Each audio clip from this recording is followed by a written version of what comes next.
Hello, everybody! Hello! Welcome to Be Green with Amy. I'm Amy.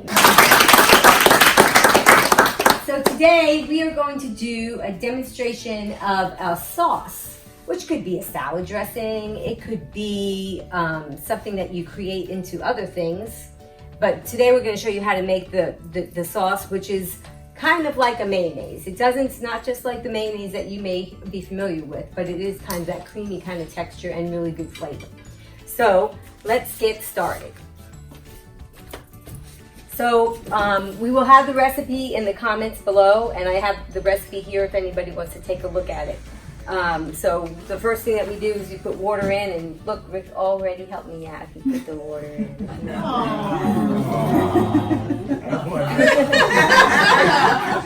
Because this is in the series called Hey, I Can Make That. And he wanted to make sure I could. So in that, we're going to put in some tofu. Now, the recipe calls for silken tofu, but we like to break the rules a lot. So this is not silken tofu, but it still works anyway. Let's see if we can get in there without splashing. Okay, there we go.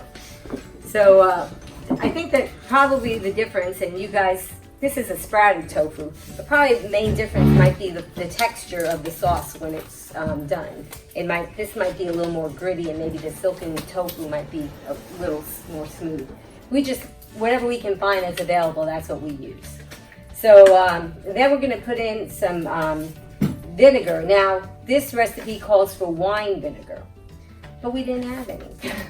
And that's the great thing. You can always substitute things, and it may not come out exactly as the recipe might have called for, but it'll still taste good. So we're going to put in some vinegar here. Add a little air bubble in there. A little suspense. Okay. And let's see. And then we're going to put in some, you can put in powdered dried mustard, or what we like to do is we have turmeric every day, and they say that if you add black pepper to turmeric, it helps increase the bioavailability. So we like fresh ground pepper because it's more flavorful, because the oils dry up when you get just ground up pepper. If you grind it fresh yourself, it's better. And this particular dispenser I think it's supposed to be for salt, and we don't use salt. So we put mustard seeds in the other side. So isn't that cool? Yeah, that's cool. Yeah. Okay. So we're gonna, and I'm not gonna measure it because it's not gonna come out. So we'll just use it this way. So we'll do that. So that's fresh ground mustard, and then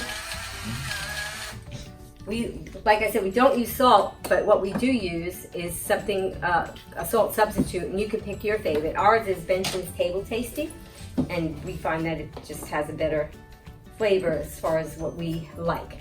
So we are going to put some of that in. Did you? Okay. Use the silver one. Okay, that's yours. Yeah, that's yours. Rick doesn't use measuring spoons. This is his tablespoon, and and then I don't know, whatever. So I have to just go with the flow because this is Plan B, right? Okay. So and then we're just going to put some of that in there. Maybe put a little bit more because he probably put some fresh more in there. Okay. When you're cooking, you want to have different flavor profiles. So this is date paste, and I can put the link for that below. You can use dates, and I'll tell you how many in the recipe, but we prefer to use date paste because it's just easier for us to store, and we found it an inexpensive place to buy it. And that's it. So that's not too bad, right? That's a hey, I can make that recipe. Okay, so this is a Nutribullet, which is kind of nice. You can use it in a Vitamix, maybe a food processor too. I like when I'm making dressings, I really like to use the Nutribullet because unlike the Vitamix and some other blenders, you can just, all the dressing is going to wind up in here and just maybe a little bit here, and it'll be very easy to get out rather than using that spatula to dig down in deep. Okay, so we've got that put on, and now we're going to put that in. Okay, it's kind of like I'm making cocktails, huh? I never saw somebody shake the blender before. I know, it's because I'm trying to make it like I'm making cocktails. All right, so that's it. And And that's really cool. So we'll show you the consistency of it. And like I said, that's the only cleanup that you would have to do as far as a blade goes, so it comes out very easily. And I guess we'll just stick this in there and then just kind of show you the consistency of it. And you guys can all have a taste if you want. So there's a lot of things that you can do with this. So this is kind of like I said, like a mayo. You can add lemon to it, and you can add just different seasonings depending on what kind of flavor profile you want. One of the things that Rick did for us today, and you all get to taste it too, is he made a potato salad. And he used this for the potato salad. So that's another thing you can do. What else did you want to tell them that they could add to that besides lemon? I've used a recipe similar to that to make ricotta cheese. You don't put as much water in there. You use lemon, take out the vinegar, or you could use the vinegar, whatever your flavor is. Yeah. You could throw some little cayenne in there, give it a little bit more of a kick. There's a bunch of different things you can do with it, but I figured since it was supposed to be a mayo, we'll throw it in with the potato salad, macaroni salad, whatever. All right, well, I hope that you guys all enjoyed it. I hope you guys liked watching that at home. And please give that a try and let us know in the comments below how it turned out. And did you add lemon? Or maybe you have a different recipe that's similar to this that you enjoy and want to share with us. And until next time, remember, click up here to subscribe. Ring the bell so you get notifications of the next video that's coming up.